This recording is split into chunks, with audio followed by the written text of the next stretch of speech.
नमस्कार विद्यार्थी मित्रांनो, सगळ्यांचं मनपूर्वक स्वागत आहे आपल्या या यूट्यूबच्या चॅनलवर। विद्यार्थी मित्रांनो, महाट्रान्सको मध्ये जे फायनान्स आणि अकाउंट केडर्समध्ये विविध पदांसाठीची भरती या ठिकाणी प्रसिद्ध झालेली आहे।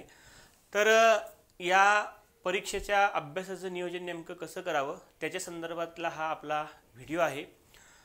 तर मित्रांनो, यासोबतच आपण पाहणार आहे की आपल्या बॅचमध्ये जे आपण त्या ठिकाणी कंटेंट उपलब्ध करून दिलेलं आहे प्रोफेशनल नॉलेज या विषयाचं, तर नेमका अभ्यास आपल्याला कशा पद्धतीने करायचा आहे आणि अभ्यासाला सुरुवात नेमकी कुठून आणि कशी करायची आहे, तर त्याच्या संदर्भात एक डिटेल हा एक व्हिडिओ आहे आणि टप्प्याटप्प्यामध्ये हे अभ्यासाचं नियोजन आहे। आजच्या या पहिल्या टप्प्यामध्ये आपण मार्च महिना जो आहे आताचा, या मार्च महिन्यामध्ये शेवटचे एक 15 दिवस त्या ठिकाणी आपले आहेत मार्च महिन्याचे। तर या 15 दिवसामध्ये नेमकं आपल्याला काय करायचं आहे ते आपण या ठिकाणी बघणार आहोत।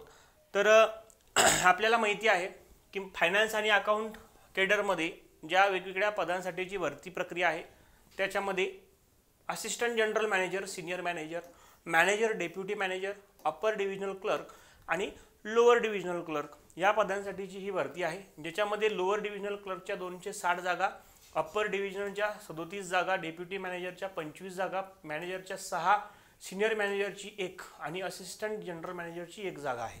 ठीक आहे। तर पुढे बघा मित्रांनो, नेम ऑफ द पोस्ट आपण बघितल्या, त्याचं इसेन्शियल क्वालिफिकेशन काय आहे आणि एक्सपिरियन्स त्या ठिकाणी आवश्यक आहे की नाही, तर एक थोडक्यात पुन्हा एकदा आपण रिव्ह्यू घेऊ।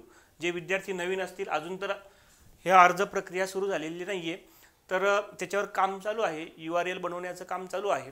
येत्या आठवड्याभरामध्ये तुम्हाला ही ऑनलाईन अर्ज प्रक्रिया त्या ठिकाणी सुरू झालेली दिसेल। ठीक आहे। तर बघा, जे लोअर डिव्हिजनल क्लर्क आहे, LDC हे जे पद आहे, पदाचं नाव जरी या ठिकाणी क्लर्क असलं तरी सुद्धा क्लास 2 ची सॅलरी आहे, लक्षात घ्या, चांगली पोस्ट आहे। ठीक आहे। आणि त्याचं जे प्रोफाईल आहे ते सुद्धा त्या ठिकाणी प्रमोशन वगैरे DY मॅनेजर या पदापर्यंत तुम्ही जाऊ शकता। इसेन्शियल क्वालिफिकेशन काय आहे, BCom आणि MSc त्या ठिकाणी उत्तीर्ण असलं पाहिजे आणि एक्सपिरियन्स गरजेचा त्या ठिकाणी नाहीये। ठीक आहे। फ्रेशर त्या ठिकाणी एलिजिबल आहेत।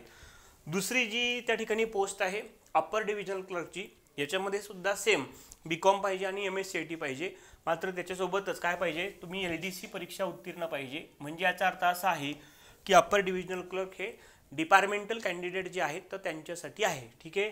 अगेन एक्सपिरियन्सची गरज त्या ठिकाणी मागितलेली नाहीये। त्याच्यानंतर मित्रांनो, डेप्युटी मॅनेजर हे जे पद आहे त्याच्यासाठी इसेन्शियल क्वालिफिकेशन काय आहे, तुम्ही या ठिकाणी एकतर CA एंटर असला पाहिजे किंवा तुमचं ICW असलं पाहिजे, भलेही तुमचं ग्रॅज्युएशन कुठल्याही स्ट्रीममध्ये हो। जर तुम्ही CA एंटरची परीक्षा पास असाल किंवा ICW ची परीक्षा पास असाल तर तुम्ही डेप्युटी मॅनेजर यासाठी एलिजिबल आहे, किंवा मग तुमचं MBA फायनान्स असलं पाहिजे किंवा मग MCom असलं पाहिजे। ओके। यासाठी एक्सपिरियन्स त्या ठिकाणी सांगितलेला आहे। फॉर CA एंटर आणि ICW ज्यांचं आहे त्यांनी 1 year relevant experience in finance आणि अकाउंट्स किंवा ऑडिटमध्ये असलं पाहिजे, आणि ज्यांचं MBA फायनान्स किंवा MCom आहे त्यांच्यासाठी 3 years relevant experience in finance आणि अकाउंट्स किंवा ऑडिट असलं पाहिजे। त्याच्यानंतर मित्रांनो, मॅनेजरची पोस्ट आहे। मॅनेजरच्या पोस्टसाठी इसेन्शियल क्वालिफिकेशन काय आहे, तुम्ही CA पास असला पाहिजे किंवा ICWA फायनल पास असला पाहिजे। अनुभवाची अट काय आहे, 1 year relevant experience in finance, accounts किंवा ऑडिट। त्याच्यानंतरची जी आहे सीनियर मॅनेजर, याच्यासाठी इसेन्शियल क्वालिफिकेशन CA पास पाहिजे किंवा ICWA फायनल पास पाहिजे। एक्सपिरियन्स काय आहे, 5 years relevant experience in finance, accounts, audit, out of which 2 years should be in post of responsibility that is deputy manager finance and account equivalent and above, अशा पद्धतीचा हा अनुभव आहे। त्याच्यानंतर assistant general मॅनेजरची जी post आहे, म्हणजे सगळ्यात हायेस्ट पोस्ट आहे याच्यामध्येही यापैकी, तर त्याच्यामध्ये तुमचं काय असलं पाहिजे, CA किंवा ICWA फायनल पास असलं पाहिजे आणि 8 years relevant experience in finance, accounts, audit, out of which 2 years should be in a post of responsibility that is manager finance and accounts equivalent and above. ठीक आहे। तर अशा पद्धतीनं तुम्ही सगळेजण या ठिकाणी बघू शकता की नेमक्या कोणत्या पोस्ट आहेत, त्याच्यासाठीचं इसेन्शियल क्वालिफिकेशन काय आहे आणि एक्सपिरियन्स काय आहे। तर आपण ज्या त्या ठिकाणी कॅटेगरीमध्ये त्या ठिकाणी बसू, ठीक आहे, तर त्यामध्ये तुम्ही फॉर्म भरू शकता। एकापेक्षा जास्त पदासाठी तुम्ही पात्र असाल तरी सुद्धा तुम्ही त्या ठिकाणी फॉर्म भरू शकता। आता पुढे बघूया मित्रांनो, या सगळ्या पदांसाठी एक काय होणार आहे, तुमचा पेपर होणार आहे, ठीक आहे, ज्याच्यामध्ये पेपर स्ट्रक्चर हे सेम आहे सगळ्या परीक्षेचं। पहिला घटक प्रोफेशनल नॉलेज, वित्त आणि लेखा परीक्षण विषयाचं ज्ञान, 50 प्रश्न 110 मार्कांसाठी, आणि जनरल ॲप्टिट्यूड ज्याच्यामध्ये रिझनिंग, क्वांटिटेटिव्ह ॲप्टिट्यूड आणि मराठी लँग्वेज। रिझनिंगचे 40 प्रश्न 20 मार्कांसाठी, क्वांटिटेटिव्ह ॲप्टिट्यूडचे 20 प्रश्न 10 मार्कांसाठी आणि मराठी लँग्वेजचे 20 प्रश्न 10 मार्कांसाठी। तर अशा पद्धतीने 130 प्रश्न हे 150 मार्कांसाठी तुम्हाला विचारण्यात येणार आहे। आणि जो काही टायमिंग तुम्हाला दिलेला आहे मित्रांनो, तो फक्त किती तास आहे, 2च तास आहे। म्हणजे 130 प्रश्न तुम्हाला किती मिनिटांमध्ये सोडवायचे आहे, 2 तासामध्ये, म्हणजे 120 मिनिटांमध्ये सोडवायचे आहे, ठीक आहे। तर आता आपण या ठिकाणी काय डिस्कस करणार आहोत की प्रोफेशनल नॉलेज या विषयाचा अभ्यास जो आहे, जे की सगळ्यात महत्त्वाचं, 150 मार्कांपैकी 110 मार्कांचं वेटेज या प्रोफेशनल नॉलेजला आहे मित्रांनो। तर आपल्या बॅचमध्ये आपण जे काही त्या ठिकाणी ह्या प्रोफेशनल नॉलेजचे संपूर्ण लेक्चर्स त्या ठिकाणी रेकॉर्डेड स्वरूपामध्ये तुमच्यासाठी उपलब्ध करून दिलेले आहेत। यासोबतच त्याच्यामध्ये काही अपडेटेड लाईव्ह स्वरूपाचे सेशनसुद्धा होणार आहेत, ठीक आहे। तर या बॅचमध्ये काय काय सांगितलेलं आहे, तर आता हे लेक्चर्स तुम्हाला काउंट केलेले आहेत मित्रांनो, तर ते मी तुम्हाला सांगतो। 200+ व्हिडिओ लेक्चर्स त्यामध्ये आहे, बेसिकपासून ॲडव्हान्सपर्यंतचे आहे, PDF स्वरूपात नोट्स आहे, PYQचा ॲनालिसिस आहे, 2000+ अतिसंभाव्य प्रश्नांचं विश्लेषण आहे, मोफत टेस्ट सिरीज आहे, प्रत्येक व्हिडिओ तुम्ही 5 वेळा बघू शकता त्या ठिकाणी। बॅचची व्हॅलिडिटी 8 महिने आहे, ठीक आहे, आणि इंग्रजी आणि मराठी अशा दोन्ही लँग्वेजमधून तुम्हाला त्या ठिकाणी शिकवलेलं आहे, ओके। तर ही प्रोफेशनल नॉलेजची रेकॉर्डेड बॅच आहे। आणि दुसरी बॅच जी आहे ती आपली ऑल सब्जेक्टची आहे, ज्यामध्ये professional knowledge, quantitative aptitude, reasoning आणि मराठी ग्रामर यांचा समावेश आहे, ठीक आहे।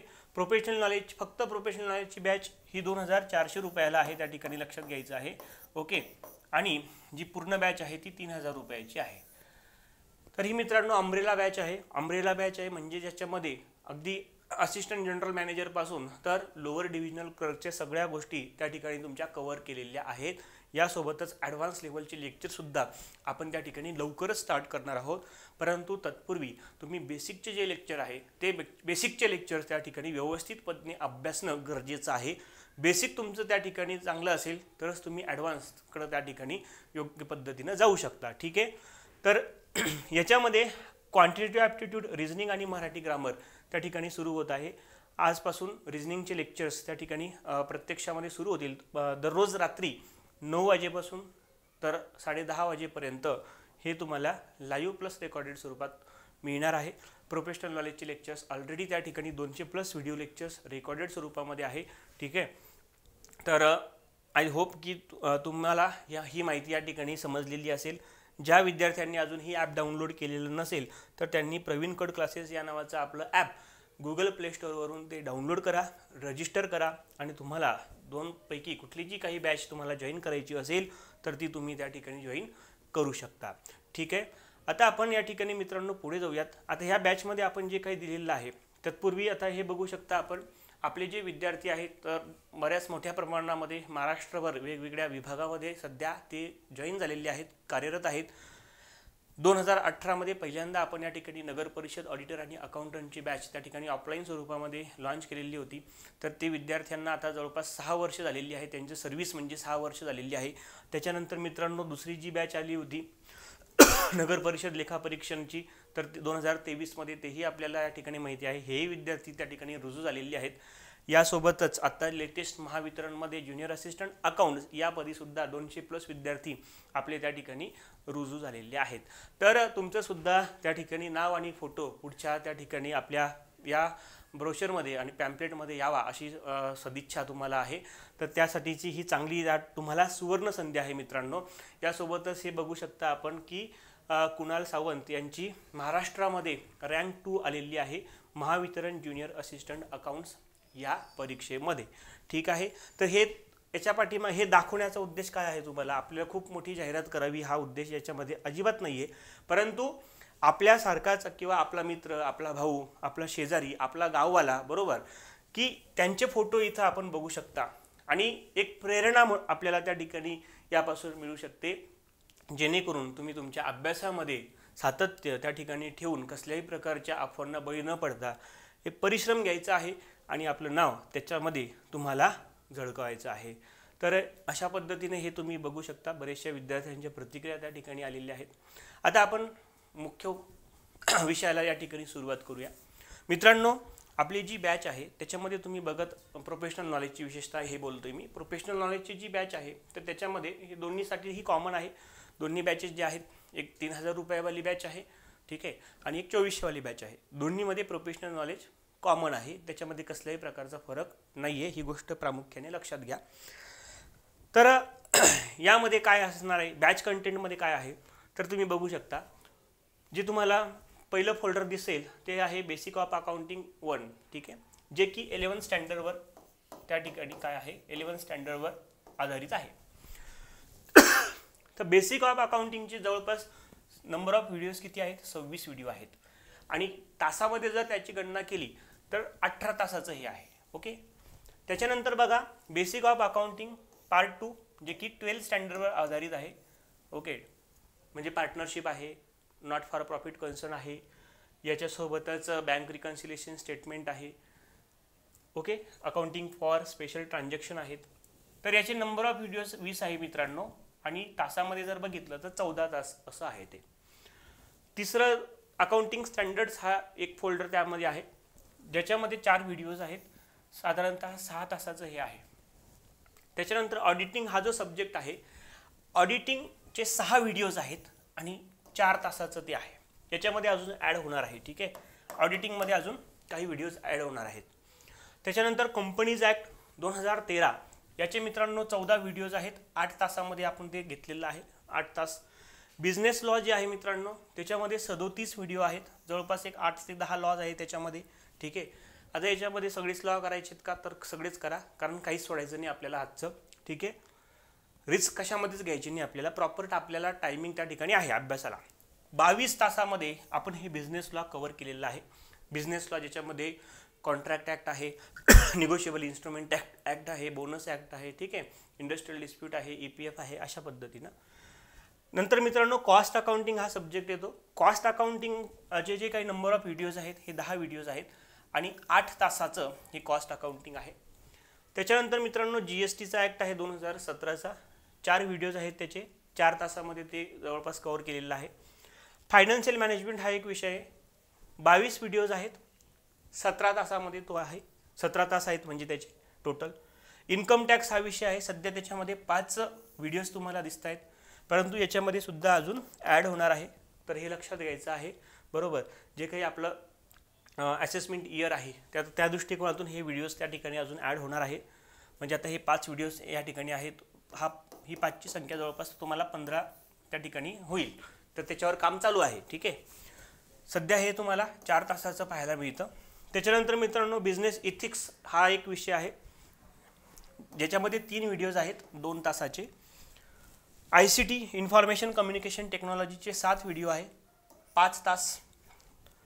त्याच्यानंतर टेस्ट सिरीज एक्सप्लेनेशन व्हिडिओज आहेत आपल्या, 10 टेस्ट ज्या आपण ऑलरेडी त्या ठिकाणी घेतलेल्या होत्या, तर त्याचे 10 व्हिडिओज त्या ठिकाणी आहे, 10 व्हिडिओज आहे 10 तासाचे, ठीक आहे. आणखीन त्या ठिकाणी टेस्ट सिरीजचे व्हिडिओज येणार आहेत, नव्यानं टेस्ट सिरीज लॉन्च होणार आहे, ते वेगळे असतील. प्रोफेशनल नॉलेज 2000 MCQची जी स्वतंत्र बॅच आहे 750वाली, ती याच्यामध्येच ॲड आहे. 31 व्हिडिओ आहे त्याचे, ठीक आहे. 2000+ MCQ सिरीज जी आहे ती 31 व्हिडिओज त्या ठिकाणी अवेलेबल आहे. कॉम्प्रिहेन्सिव्ह जे प्रोफेशनल नॉलेज जे आहे, बरोबर, फुल लेंथ मात्र कोणतं प्रोफेशनल नॉलेज, तर त्याचे 31 व्हिडिओ आहेत, 20 तासाचे आहे ते. त्याच्यानंतर आपण मागे यूट्यूबवर बेसिक अकाउंटिंग, ठीक आहे, 1000+ MCQ सिरीज सुरू केलेली होती. तर ते MCQज ऑन बेसिक अकाउंटिंग जे यूट्यूबवर आहे, 19 पार्ट आहे त्याचे, आणि त्याचे आहेत मित्रांनो 13 तास, ठीक आहे. अशा पद्धतीने नंबर ऑफ व्हिडिओज जर आपण बघितले तर नंबर ऑफ व्हिडिओज आहेत 218. किती आहे? 218. आणि तास किती आहे? तर तास आहेत 155, ठीक आहे. तर लक्षात घ्या.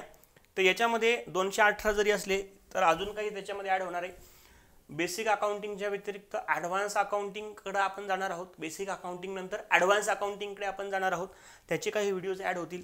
म्हणजे जवळपास हे जे व्हिडिओज आहेत हे 250च्या आसपास त्या ठिकाणी जातील मित्रांनो. आणि तासामध्ये जर बघितलं तर तुम्ही या ठिकाणी समजून चला की एक 200 तास आपलं त्या ठिकाणी काय होतील, हे 200 तास व्हिडिओज होतील. ओके, 200 तास त्या ठिकाणी व्हिडिओज होतील. 250 नंबर ऑफ व्हिडिओज असतील. म्हणजे साधारणतः एक व्हिडिओ किती मिनिटाचा असेल तर तसं जर कॅल्क्युलेशन आपण केलं सरासरी 40 ते 45 मिनिटे. ठीक आहे, 40 ते 45 मिनिटे एवढं काय असणार आहे आपला हा एका व्हिडिओचा टायमिंग त्या ठिकाणी असणार आहे. तर ते लक्षात ठेवायचं आहे.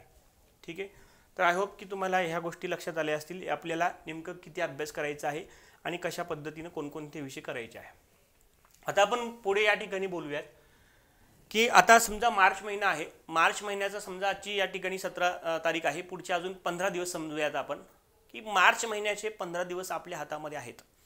मग ह्या 15 दिवसामध्ये आणि परीक्षा कधी होईल तर परीक्षेचा अंदाजित महिना मित्रांनो जून 2025 असा आपण त्या ठिकाणी तात्पुरतं गृहीत धरूया. म्हणजे मार्च नंतर जूनमध्ये जायचं आपल्याला. एप्रिल, मे आणि जून. म्हणजे समजून घ्या की 20 जूनला आपली त्या ठिकाणी परीक्षा होईल. एक अंदाज याच तारखेला होईल असं नाही, पुढे जाऊ शकते ती परीक्षा.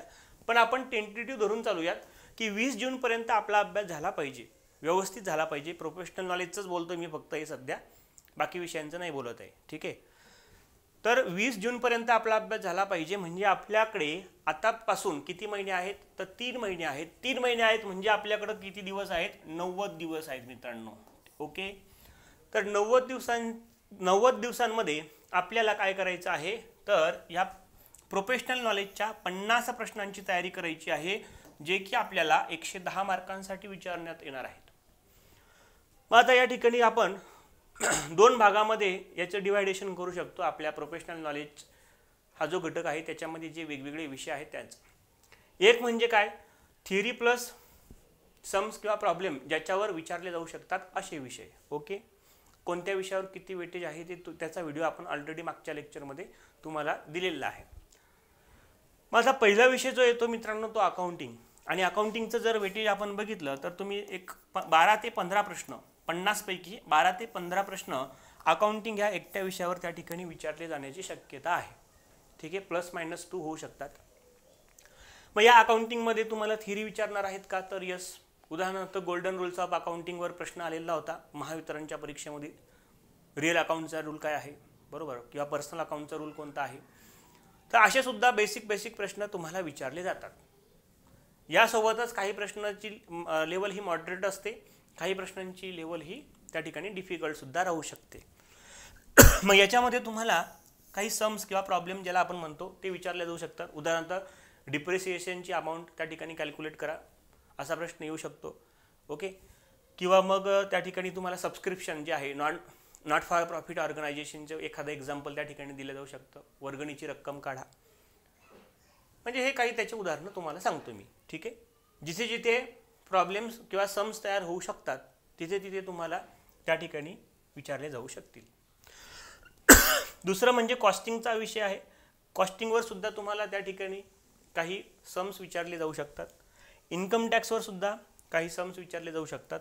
आणि फायनान्शियल मॅनेजमेंटमध्ये काही रेशिओ वगैरे असतील तर त्याच्यावर सुद्धा विचारले जाऊ शकतात. मग आता किती सम्स त्या ठिकाणी विचारले जाऊ शकतात 50 पैकी जर आपण अभ्यास म्हटलं तर मित्रांनो साधारणतः 6 ते 8 प्रश्न, किती 6 ते 8 प्रश्न हे तुम्हाला सम्सवर विचारले जाऊ शकतात. म्हणजे अकाउंटिंग, कॉस्टिंग, इन्कम टॅक्स आणि फायनान्शियल मॅनेजमेंट या सगळ्यां मिळून.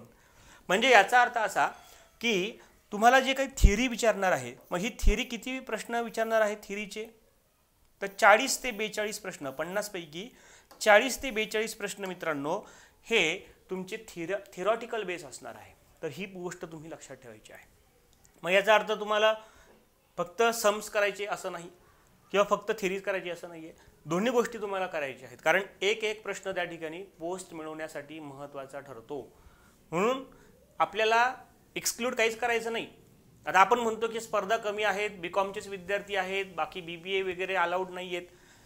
परंतु मित्रांनो पोस्ट किती आहेत, LDCच्या पोस्ट किती आहेत, 260च आहेत ना, 260च आहेत. 25,000 विद्यार्थ्यांनी सपोज फॉर्म भरला असेल, 25,000 विद्यार्थी म्हणजे जसं की MPSC मध्ये 2-2.5 लाख असतात, तलाठीमध्ये तर 15 लाखापर्यंत आकडा गेला होता. इथं 260च पोस्ट आहेत, 260 पोस्ट आहेत आणि 25,000 विद्यार्थी आहेत असं म्हणून चालणार नाही. कारण 25,000 जण तयारी करणारे आहेत, पोस्ट 25,000 नाही आहेत, ही गोष्ट लक्षात घ्या. 25,000 पैकी फक्त 260 लोकांनाच पोस्ट मिळणार आहे. त्याच्यामध्ये आपला नंबर आला पाहिजे. मग तुम्ही आता या ठिकाणी किती तुमचं डेडिकेशन देता ते महत्त्वाचं आहे. बरेचसे विद्यार्थ्यांचं BCom होऊन काही वर्ष झाली असतील, काही लोकांनी मुक्त विद्यापीठातून केलं असतील, बरोबर. काहींचं नुकतंच झालंय, परंतु ते फक्त परीक्षा पास करण्यापुरतं दिलं होतं, बरोबर. आता कसं करायचं, काय करायचं. तर हे मित्रांनो सगळेजण एकाच प्लॅटफॉर्मवर आहेत, लक्षात घ्या. कोणीही पुढं नाही, कोणीही मागं नाही. परंतु आता इथून पुढच्या 3 ते 5 महिन्यामध्ये आपण नेमकं कशावर फोकस करतो आणि काय करतो याच्यावर सगळा हा खेळ असणार आहे. सो त्याच्यामुळे ज्या विद्यार्थ्यांचं म्हणजे असं समजूयात आपण की आपलं शून्यापासून आपल्याला सुरुवात करायची आहे, तर शून्यापासून सुरुवात करून आपल्याला पोस्ट मिळवणं शक्य आहे का, तर 100% याचं उत्तर यस असं आहे, शक्य आहे. फक्त तुमचं प्रॉपर नियोजन तुम्ही त्या पद्धतीने करा. ओके, तर त्याच्यासाठीच हा आपला व्हिडिओ आहे. तर आपण काय बघितलं, accounting, costing, income tax, financial management हे विषय तुमचे थिअरी प्लस सम किंवा प्रॉब्लेम ओरिएंटेड असू शकतात. 6 ते 8 प्रश्न सगळ्यांना मिळून विचारले जाऊ शकतात. दुसरे जो विषय आहे, दुसऱ्या भागामध्ये जर आपण त्या ठिकाणी क्लासिफाय केलं तर पूर्णतः थेरॉटिकल विषय, ज्याच्यामध्ये मित्रांनो auditing, company act, business law, GST, business ethics, ICT वर एखादा 2 प्रश्न आला तर आला, ठीक आहे. हे सब्जेक्टसुद्धा महत्त्वाचे आहे.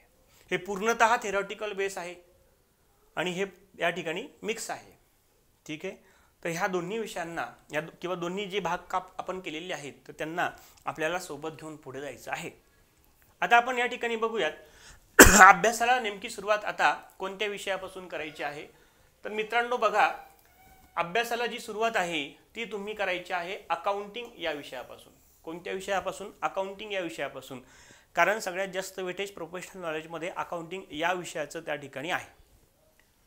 मग आता आपण जर बघितलं तर आपल्याकडे मार्च महिन्यामध्ये आहो आपण सध्या.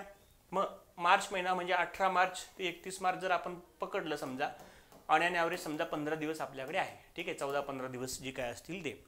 मग या 15 दिवसामध्ये आपल्याला अकाउंटिंगवर फोकस करायचा आहे, ठीक आहे. मग याच्यासाठी आपल्याला काय करावं लागेल, तर दररोज किमान 4 तास, किमान 4 तास अकाउंटिंग या विषयाचा अभ्यास आपल्याला त्या ठिकाणी करायचा आहे. म्हणजे जर तुम्ही 8 तास अभ्यास करत असाल दिवसातून तर 4 तास फक्त अकाउंटिंगचा करायचा आहे. सध्या अकाउंटिंग त्या ठिकाणी अभ्यासाला घ्या, साईड बाय साईड तुमचं रिझनिंगचा त्या ठिकाणी अभ्यास सुरू ठेवा. ओके, तर अकाउंटिंग या विषयाचं जर आपण आपल्या बॅचमध्ये बघितलं तर 45 तासाचे व्हिडिओ लेक्चर्स आहे, ठीक आहे. अकाउंटिंग या विषयाची किती आहे, 45 तासांचे व्हिडिओ लेक्चर्स आहेत, ज्यामध्ये basic accounting 1, basic accounting 2, accounting स्टँडर्डचा पार्ट त्याच्यामध्ये काही आहे, तर ते सगळे मिळून 45 तासाची व्हिडिओ आहे. ओके, तर ते व्हिडिओ पहिल्यांदा आपल्याला अभ्यासायचे आहे, व्यवस्थित अभ्यासायचे आहे, ठीक आहे. प्रत्येक व्हिडिओ करत असताना त्याच्या पाठीमागं मला खूप सारी मेहनत करावी लागलेली आहे. म्हणून तुम्ही सुद्धा त्या दृष्टिकोनातून सिरियसली अभ्यास करणं त्या ठिकाणी महत्त्वाचं आहे असं मला वाटतं. सध्या टेस्ट सिरीज सॉल्व करायच्यात का, तर सध्या टेस्ट सिरीज सॉल्व करायच्या नाही आहेत. जे विद्यार्थी नवीन आहेत त्यांच्यासाठी स्पेसिफिकली मी बोलतोय. ज्या विद्यार्थ्यांचं मागे परीक्षा दिली होती, 2-4 मार्कांनी राहिलं, फुल कॉन्फिडन्स आहे, बेसिक चांगलं आहे, त्यांनी टेस्ट सिरीजला जायला काही हरकत नाही. परंतु जे विद्यार्थी नवीन आहेत किंवा थोडेसे मध्ये आहे त्यांनी सध्या टेस्ट सिरीज सॉल्व नाही करायच्या. कारण टेस्ट सिरीजमध्ये काय आहे, सगळेच विषय एकत्रित आहे. ओके, जेवढे काही 10 विषय आहेत ते सगळेच एकत्रित आहे. मग आता काय करायचं तुम्हाला, पहिल्यांदा आता हे जे काही अकाउंटिंग आहे तुम्हाला त्या ठिकाणी ॲपमध्ये दिसतंय. बेसिक अकाउंटिंगचे काय किती व्हिडिओ, त्या ठिकाणी 24 व्हिडिओ आहेत. PDF नोट्स त्या ठिकाणी उपलब्ध करून दिलेले आहेत. पहिल्यांदा बेसिक अकाउंटिंग 1 याच्यापासून अभ्यासाला सुरुवात करा. अगदी पहिल्या व्हिडिओपासून अभ्यासाला सुरुवात करा. हे 24 जो व्हिडिओ तुम्ही बघणार त्याची PDF ची नोट्स त्या ठिकाणी तुम्ही समोर ठेवा. ओके, महत्त्वाच्या गोष्टी हायलाईट करत चला. शक्यतो मायक्रो नोट्स तुम्हाला जर काढायच्या असतील तर त्याही काढा, म्हणजे जेणेकरून शेवटच्या वेळेला आपल्याला तेवढ्या ज्या नोट्स आहेत मायक्रो नोट्स त्या ओव्हरलुक करता येतील आणि पटकन आपल्या एका दृष्टिक्षेपामध्ये आपलं ते रिव्हिजन होऊन जाईल. बेसिक अकाउंटिंग हा पार्ट 1 झाल्यानंतर लगेच तुम्ही काय करायचं आहे, बेसिक अकाउंटिंग 2 चालू करायचं आहे, जे की 12 स्टँडर्डवर आधारित आहे. 13 व्हिडिओज आहेत, याच्यामध्ये 9 फाईल आहे. ते झाल्यानंतर मित्रांनो बँक रिकन्सिलेशन स्टेटमेंट, जे की 11वीचाच एक पार्ट आहे, तो नंतर करायचा आहे 2 झाल्यावर. त्याच्यानंतर 4 व्हिडिओ आहे याच्यामध्ये, त्याचे PDF नोट्स आहेत. अकाउंटिंग फॉर स्पेशल ट्रान्झॅक्शन करायचं आहे हे झाल्यानंतर. ठीक आहे, याचे 3 व्हिडिओज आहेत, त्यात 2 फाईल आहे. म्हणजे व्हिडिओ ओपन केल्यानंतर तो व्हिडिओ बघून घ्यायचा आहे. सायमल्टेनियसली नोट्ससुद्धा समोर ठेवायच्या आहेत, महत्त्वाच्या गोष्टी हायलाईट करायच्या आहेत. आता हे झालं तुमचं basic accounting 1, basic accounting 2, bank reconciliation statement, accounting for special transaction. हे व्हिडिओ तुमचे पाहून झाले आहे. ओके, त्याच्यानंतर पुढे काय करायचं, आता हे व्हिडिओ तुमचे पूर्ण झाले. पुढे काय करायचं, तर पुढे तुम्हाला एक PDF ची नोट दिलेली आहे. जर तुम्ही या फोल्डरमध्ये गेलात, पहिल्या बेसिक ऑफ अकाउंटिंग 1 या फोल्डरमध्ये गेलात, तर तुम्हाला ही 1000+ MCQs on accounting he PDF तुम्हाला दिसेल. ठीक आहे, तर ती PDF त्या ठिकाणी डाउनलोड करा, ती झेरॉक्स करा आणि आता त्याच्यावर तुम्ही प्रॅक्टिस सुरू करा. ठीक आहे, ते सॉल्व करण्याचा प्रयत्न करा. हे बेसिक अकाउंटिंगवरच आहे हे. याच्यामुळे काय होईल, तुम्ही हे जे व्हिडिओज बघितलेले आहेत सगळे, त्या व्हिडिओवर प्रॅक्टिस म्हणून ही PDF तुम्हाला अतिशय महत्त्वाची ठरणार आहे. तर त्याचा जास्तीत जास्त सराव करा. त्याचे आन्सरसुद्धा दिलेले आहे आणि खाली त्याचे एक्सप्लेनेशनसुद्धा त्या ठिकाणी दिलेलं आहे, कोणत्या प्रश्नाचं उत्तर काय आहे आणि त्याचं एक्सप्लेनेशनसुद्धा दिलेलं आहे. यामुळं काय होईल, तुमचं जे अकाउंटिंग आहे ते अकाउंटिंगचा पाया त्या ठिकाणी मजबूत होईल. केव्हा मजबूत होईल, तुम्ही हे सगळे व्हिडिओज त्या ठिकाणी पाहणं अपेक्षित आहे. त्याच्यानंतर महत्त्वाच्या गोष्टी हायलाईट करणं नोट्सवर आणि तुमच्या स्वतःच्या मायक्रो नोट्स काढणं आणि त्याच्यानंतर ही 1000+ MCQs जे अकाउंटिंग आहे ती PDF त्या ठिकाणी तुम्हाला डाउनलोड करून झेरॉक्स करायची आहे आणि बेसिक अकाउंटिंगवर जे पोर्शन त्याच्यामध्ये कव्हर झालेले आहे ते सगळे सॉल्व करायचे आहे. हे झाल्यानंतर काय करायचं आहे, तर हे झाल्यानंतर अकाउंटिंग या विषयाचीच थोडीशी हाय लेवलची जी काही तयारी आहे ती आपण त्या ठिकाणी मागे जी आपण 1000+ MCQ सिरीज सुरू केलेली होती ती यूट्यूबवर फ्रीली सगळ्यांसाठी अवेलेबल आहे. आपल्या यूट्यूब चॅनलवर जायचं. ठीक आहे, प्लेलिस्टमध्ये जायचं. हे बघा, प्लेलिस्टमध्ये जायचं, लाईव्हच्या बाजूचं सेक्शन आहे. प्लेलिस्टमध्ये एक नवीन प्लेलिस्ट त्या ठिकाणी क्रिएट करण्यात आलेली आहे, अकाउंटिंग MCQs या नावाची. ठीक आहे, अकाउंटिंग MCQs या नावाची PDF प्लेलिस्ट तयार करण्यात आलेली आहे, ज्याच्यामध्ये जवळपास 18 त्या ठिकाणी तुम्हाला 18-20 व्हिडिओ दिसतील. यामध्ये जवळपास 500 अकाउंटिंगचे MCQs तुमचे कव्हर झालेले आहे. ठीक आहे, म्हणजे वेगळं काही करायचं तुम्हाला गरज नाही. हाय लेवलला त्या ठिकाणी तुम्ही जाताय, म्हणजे बेसिकमध्येच म्हणतोय मी. ठीक आहे, हे झालं तुमचं सगळं बेसिक. हे बेसिक झाल्यानंतर आपण काय करणार आहोत, ॲडव्हान्सकडे जाणार आहोत. आता हे आपल्याला काय करायचं आहे मित्रांनो, हे आपल्याला किती दिवसात करायचं आहे, तर हे आपल्याला या येणाऱ्या 15 दिवसामध्ये करायचं आहे. म्हणजे आजपासून तुम्ही अभ्यासाला सुरुवात केली तर 31 मार्चपर्यंत तुमचं हे जे काही टास्क आहे ही टास्क तुमची पूर्ण झाली पाहिजे. याच्या व्यतिरिक्त दुसरं सध्या काहीही करू नका. एवढंच करा, हेच करा. हे झाल्यानंतर तुम्हाला मी पुढे सांगणार आहे की आता 15 दिवसाच्या नंतरचं नियोजन काय करायचं. ठीक आहे, आपण स्टेप बाय स्टेप जाऊयात. सगळं एकत्रित घेतलं तर ते म्हणजे पचायला थोडंसं जरा अवघड जाईल. ठीक आहे, तर एवढ्या गोष्टी मला सांगायच्या होत्या. ज्या विद्यार्थ्यांना बुक पाहिजे असेल तर ते बुक आपलं त्या ठिकाणी आहे अकाउंटच्यासाठी. फ्युचर बुक सेंटर पुणे यांना 9130332055 या नंबरवर कॉन्टॅक्ट करा. पुस्तक तुम्हाला घरपोच मिळू शकतं किंवा हे पुस्तक ॲमेझॉनला सुद्धा उपलब्ध आहे. ॲमेझॉनला जाऊन तुम्ही ते त्या ठिकाणी ऑर्डर करू शकता. ठीक आहे, त्याच्यानंतर मित्रांनो हे बघा, हे थेरी पुस्तक आहे आणि हे पूर्णतः MCQ स्वरूपाचं आहे. हे इंग्लिशमध्ये त्या ठिकाणी पुस्तक आहे. ठीक आहे, आपला प्रयत्न असा आहे यावेळेस की येत्या महिन्याभरामध्ये जे काही MCQचं बुक आहे, एक प्रॅक्टिस सेट किंवा मॉडेल क्वेश्चन पेपर म्हणूया आपण त्याला, इंग्लिश आणि मराठी दोन्हीमध्ये त्या ठिकाणी उपलब्ध करून देण्याचा आपला प्रयत्न आहे. तर तो लवकरात लवकर त्या ठिकाणी आपण करूयात, काही अडचण नाही. तर हे तुम्ही त्या ठिकाणी बघितलेलंच आहे. काही अडचण असतील तुम्हाला तर तुम्ही दिलेल्या नंबरवर तुम्ही फोन करू शकता. ओके, हा ऑफिसचा नंबर आहे 8788167249 या नंबरला फोन तुम्ही करू शकता. तर व्हिडिओ आवडला असेल तर नक्कीच लाईक करा. तुमच्या मनामध्ये अजून काही शंका असतील तर तुम्ही कमेंट बॉक्समध्ये नक्कीच त्या ठिकाणी विचारू शकता. तुमच्या शंकांचं पूर्णतः समाधान करण्याचा प्रयत्न त्या ठिकाणी केला जाईल. अभ्यासासाठी तुम्हाला खूप साऱ्या शुभेच्छा. इथे आपण थांबूयात आणि भेटूया पुढच्या लेक्चरमध्ये. थँक्यू.